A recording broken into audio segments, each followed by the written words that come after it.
J, Résonances intérieures, l'émission psy de Radio J avec Isabelle Korolitsky, psychanalyste. Isabelle Korolitsky, bonjour. Bonjour. Alors vous êtes psychologue clinicienne et psychanalyste. Aujourd'hui, nous allons parler de l'effet masque. Ces masques qu'on voit partout, ces gens masqués qu'on croise partout, sauf dans le studio parce qu'on est bien écarté. Alors, l'une des questions qu'on s'est posées très vite, c'est quels seraient les effets pour les enfants de grandir dans un univers masqué où on ne voit plus le visage, les mimiques et juste le regard? Mais oui, c'est-à-dire qu'on est tous par moments encore surpris de descendre dans la rue, tout le monde est masqué. Si on se déplace un peu de Paris, les gens sont masqués. On voit un truc, les infos à la télé, tout le monde est masqué. On voit que dans le monde entier, tout le monde porte un masque. Alors, on a dû s'adapter, on fait avec, mais il y a encore des sensations étranges. Et alors, je me suis vraiment beaucoup demandé quand je vois des mamans qui poussent un landau dans la ville. Alors, évidemment, le nourrisson n'est pas masqué, mais la maman est masquée. Les gens autour qui vont faire un sourire sont masqués. Quand on passe dans la rue à la sortie d'école et que les enfants sont masqués, mais que surtout les adultes qu'ils retrouvent sont masqués, je me suis dit, mais quand même, d'un point de vue psychique, ça peut pas être anodin. Puis j'ai écouté des patients qui ont des enfants, enfin bon. D'un point de vue psychique, c'est pas anodin. Alors, pourquoi? Alors, il y a bien sûr le fait d'être masqué, que c'est nouveau, c'est du changement, mais qu'est-ce que ça peut induire d'un point de vue psychique? On sait que les enfants, et ce, dès la naissance, les nourrissons sont complètement en relation avec l'environnement. Alors, avec l'environnement psychique, évidemment, mais dans le psychisme de l'autre, les enfants captent complètement les mimiques. Alors, évidemment que, même en cette période de pandémie, à la maison, les parents sont pas masqués. Ils ont, bien sûr, en relation les mimiques. Mais dès qu'on sort avec eux, dès qu'ils sont dehors, ils n'ont pas accès aux mimiques des autres. Et les mimiques, c'est quoi? C'est vraiment l'état émotionnel, c'est vraiment la diversité psychique. C'est-à-dire que... c'est ce qui nous construit. Et oui, et donc, alors, les enfants sont pas différenciés de l'environnement, puis tout d'un coup, ils deviennent eux, avec un dedans, un dehors. Et c'est quoi le dedans? C'est une variation d'émotions qui va rencontrer la variation d'émotions de l'autre. Et puis on se dit, mais dehors, c'est pas dedans, dedans, c'est pas dehors. Enfin, ça, c'est un peu l'évolution psychique et comment on se construit. Mais quand tout d'un coup, on a affaire qu'aux yeux et au regard. Alors, au début, moi-même, je me disais, mais les yeux, c'est vraiment très expressif. Il en passe beaucoup, ce qui est vrai. Oui. Mais en même temps, les yeux, ça permet aussi l'imaginaire. On imagine que l'autre est dans tel et tel état et qu'il nous regarde de telle et telle façon. Mais si c'est pas complété et enrichi, si je puis dire, oui, par les mimiques complètement inconscientes, quand on tord la bouche, quand on fait la moue, quand on a un grand sourire. Quand on fait un sourire, oui. Tout ça qui viennent compléter le regard et faire que c'est un peu plus objectif. Eh ben, les enfants, tout d'un coup, ils n'ont plus ça. Et comme les enfants, dans leur maturation, sont à projeter aussi leur intérieur sur l'extérieur et imaginer que l'autre est en fonction de ce qu'ils ont connu à la maison, eh ben, c'est absolument gênant pour étayer les émotions. Alors justement, quels sont les risques? Les risques. Donc, vous venez de le dire. Voilà. C'est gênant pour étayer les émotions. Les risques, c'est qu'on soit mais dans la construction en personnelle. lien avec l'imaginaire et plus quand même ce qu'il en est de l'autre. Donc, qu'on n'apprenne plus à différencier soit de l'autre et la différence. Et surtout, on n'a pas dans une émotion, mais dans plusieurs. C'est-à-dire, ça vient, moi je pense, influencer sur la façon dont les enfants construisent leur palette de peintre, c'est-à-dire leurs nuances. Alors, et ça vient évidemment toucher, par exemple, l'apprentissage à l'école, c'est-à-dire que quand on apprend à lire et même quand on apprend à parler, on lit sur les lèvres de l'autre. En même Bien temps sûr. que ça passe par le regard de la chose écrite, d'apprendre les lettres. Au début, ce qu'on commence à déchiffrer, ça passe aussi par la bouche de l'autre. S'il n'y a pas ça, on est un peu plus seul. On les aime beaucoup. Et seul dans le travail interne psychique. Est-ce que vous, dans votre pratique, vous avez déjà vu depuis 2 ans des effets négatifs sur des enfants ? Oui, j'ai vu des enfants qui, du coup, n'arrivaient plus à se connecter sur l'autre en tant qu'autre et différent, qui étaient un peu paumés sur « mais si je fais ça, qu'est-ce que ça va induire chez l'autre ?» Est-ce que ça peut être lié ? Il manque des sensations qui sont de la reconnaissance. Alors, est-ce que ça peut être lié au fait qu'on leur a expliqué qu'avec le masque, ils protégeaient les autres et ils se protégeaient eux-mêmes ? Non, ça c'est autre chose. Ça c'est autre chose. Le masque, alors évidemment, mais vous avez raison d'en parler. Quand on explique aux enfants, il faut mettre un masque parce que c'est une façon de protéger les autres et de ne pas les contaminer. Les enfants, vous savez, en général, ils écoutent ce que disent les adultes et ils prennent les choses très au sérieux. Mais quel discours derrière tout ça, tu peux être dangereux pour les tiens. Donc c'est très angoissant. Bien sûr. Et puis on leur dit aussi, et ça te protège toi aussi. Donc les autres peuvent être menaçants pour eux. Donc déjà, dans un premier temps, il faut parler de ça, c'est-à-dire, oui, il faut mettre un masque pour éviter que cette pandémie se propage, ça limite les risques comme se laver les mains, mais pas en rajouter trop sur le côté anxiogène, sinon les enfants, si quelqu'un de l'entourage est malade, vont se dire c'est de ma faute, je l'ai contaminé, voire je l'ai tué. Et donc ils vont culpabiliser, c'est affreux. Oui. Donc dire, on est tous dans le même bateau, si je puis dire, et adultes, enfants, on met un masque pour se protéger et surtout pour essayer que cette épidémie régresse enfin. Ouais.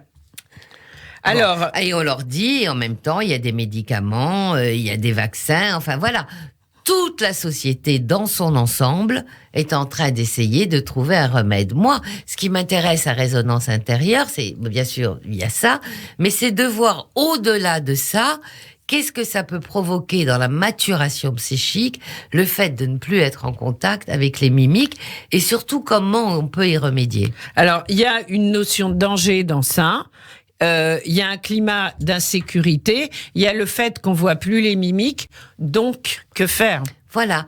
Donc, en sachant qu'à la maison, on met pas le masque, quand même. Oui, mais bon. Bien sûr, heureusement. Mais ça veut dire que, voyez, au moment où on appelle les identifications multiples, c'est-à-dire que, ou quand on a pris ce qu'il y avait à prendre de la famille et qu'on va à l'extérieur, c'est pour se faire des copains et rencontrer d'autres adultes et voir qu'il y a d'autres styles que celui de la famille, il y a d'autres façons de penser, d'autres façons de réagir, et ça nous permet d'élargir nos possibilités psychiques. Bien sûr. Là, c'est sérieusement réduit. Alors, quoi faire ? Déjà, essayer de parler en disant aux enfants ce qui leur garde et pas trop les angoisser. Donc, tu ne vas pas contaminer. On dit, voilà, tout le monde le met pour éviter que... Donc, c'est déjà un peu moins culpabilisant. Et pour les enfants qui vont le prendre un peu trop au sérieux, ça va les dégager. Et je pense que si on arrive à penser que le masque masque une partie du visage, c'est là, quand on enlève le masque à la maison, faire des jeux. Et faire des jeux de mimique.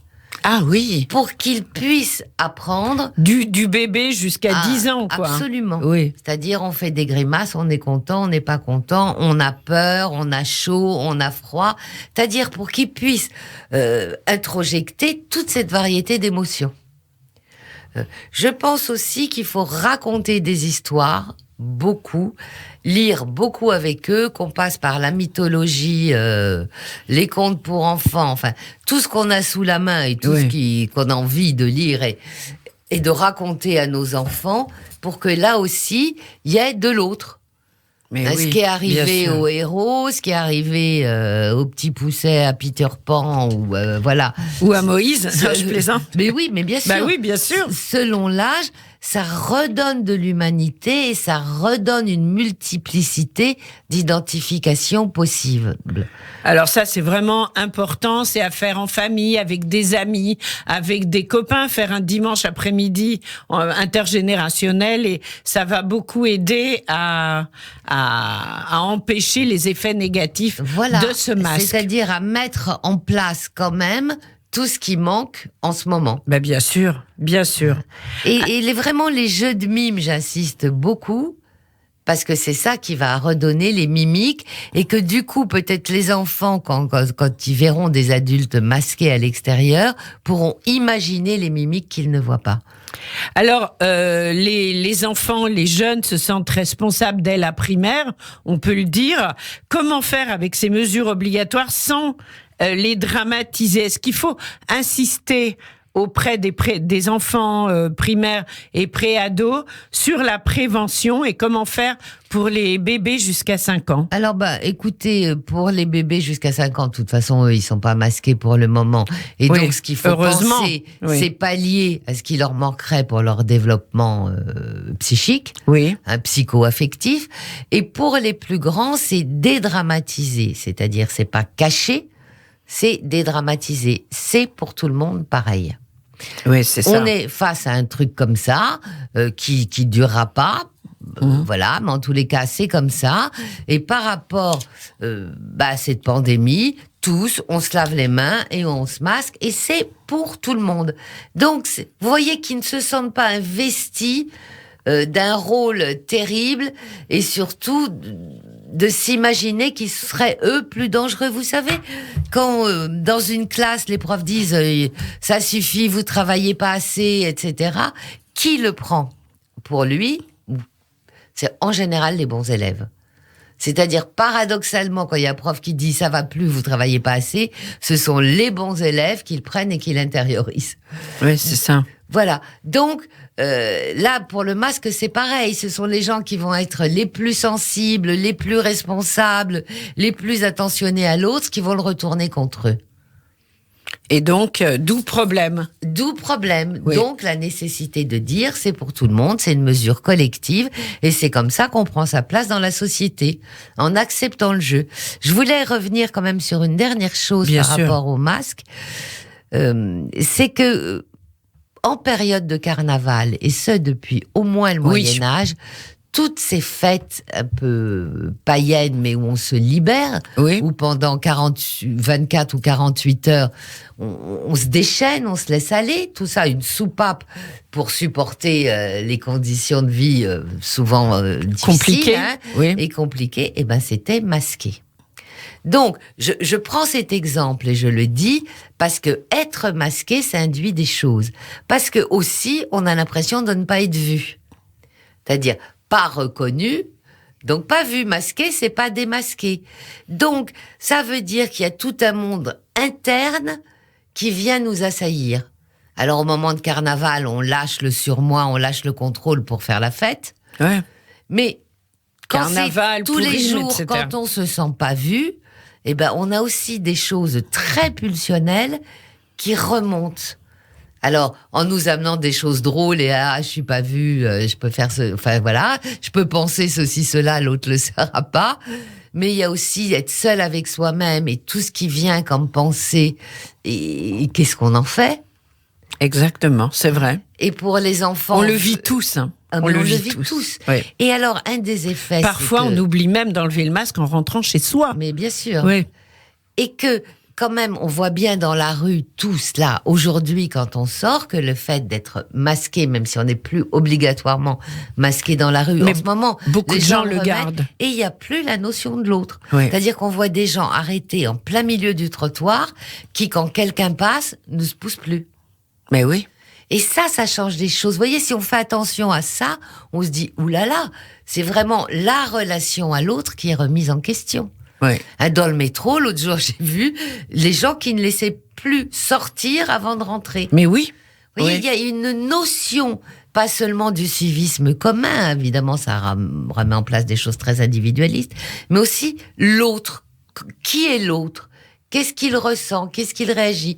Comme si on le voyait plus, on s'éloigne aussi de ses émotions. Exactement. Et de ce ressenti, donc, soyons tous un peu vigilants. Et derrière le masque, il y a un être humain, je vous l'assure. Oui. Et ça, peut-être que ça pourra faire l'objet d'une prochaine émission. Isabelle Korolitsky, merci. Et quand vous le souhaitez sur Radio J, bien sûr. Merci, au revoir. À très bientôt. Au revoir.